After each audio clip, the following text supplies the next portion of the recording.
ह्या लेडीजला ह्या माणसाने मारून सुद्धा कौतिक काम होतंय माहिती की त्याचं.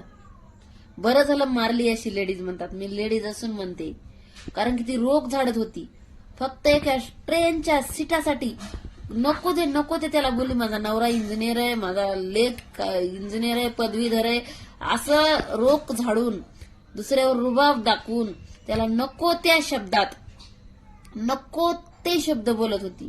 तुझी अवकात आहे का, तो असं आहे का, तो बी चप्पल हातात घेऊन ते पण तो बी ऐकून घेत होता. त्याचा पारा कवा चढला माहिती का? तिने त्या बाईनी त्याच्या बायकोला शिवी दिली घाण नको त्या शब्दामध्ये. मग त्याचा पारा चढला. मग त्यांनी काय मग गडी म्हटल्यावर सपासप हाणली तिला. तरी लोक त्याचं सर्वत्र कौतुक करायले. बरी अशी महिलांना असंच झालं पाहिजे. खरंच असंच झालं.